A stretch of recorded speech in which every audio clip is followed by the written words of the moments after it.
nossa aula de hoje são materiais e suas propriedades. O que são os materiais? Eles são recursos naturais que as pessoas utilizam e eles podem ser transformados ou não. As indústrias, elas utilizam determinado material para produzir um par de tênis, por exemplo, dependendo das características do material. Essas características do material, elas são chamadas de propriedade dos materiais. E é isso que a gente vai estudar hoje, um pouquinho dessas propriedades dos materiais. Primeira propriedade é a densidade. Densidade é uma propriedade que relaciona massa e volume. A água, por exemplo, ela tem aproximadamente 1 grama por mililitro. Cada mililitro de água tem massa de 1 grama, é o que quer dizer. Um material que tem uma densidade maior que a da água, ele vai afundar, enquanto um que tem densidade menor consegue flutuar. Cada material tem densidade específica. Saber a densidade dos materiais nos ajuda a descobrir qual material afunda ou não. Vocês podem estar fazendo um teste em casa com uma bacia de água e pegando alguns objetos que vocês têm que possam molhar e colocando dentro da água, né? Aqueles que afundarem, vocês vão saber que ele tem uma densidade maior que a água. Os que flutuarem têm a densidade menor. Um barco, por exemplo, para flutuar na água, ele precisa ter densidade menor que 1 grama por mililitro. O navio ele também flutua, logo ele tem uma densidade menor que a água, mas ele é constituído de aço. E por que ele não afunda, já que o aço tem uma densidade maior? Porque justamente ele é constituído de outros materiais, e essa mistura de materiais faz com que o navio consiga flutuar. O submarino, em certos momentos ele fica sobre a água, em outros ele afunda. Como que ele consegue ter essa variação de densidade? Porque na hora que ele vai afundar, o submarino ele capta a água do mar e aumenta a sua densidade.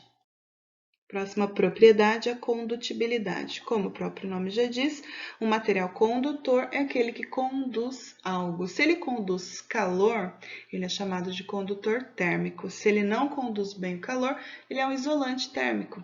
As panelas, né, normalmente são utilizadas metais para sua fabricação, elas são boas condutoras térmicas, o metal, né, na sua composição, porque é ele que vai ajudar a chama, né, a aquecer o alimento dentro da panela. Então, ele é um bom condutor térmico.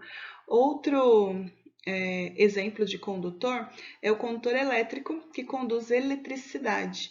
Então, materiais que conduzem bem eletricidade. O fio de cobre, alumínio, estanho.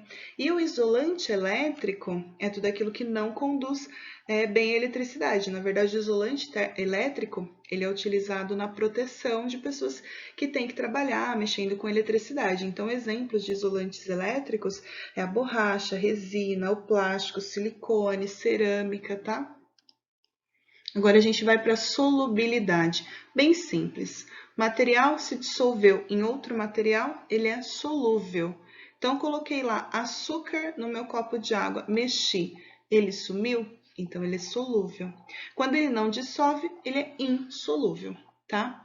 Maleabilidade, um material que é maleável e flexível, que ele pode ser dobrado. Um material que é rígido não pode ser dobrado e tem a tendência de se quebrar se for forçado a se dobrar. O alumínio é um exemplo de material maleável, porque ele pode ser moldado para formar vários objetos, como latinha, por exemplo.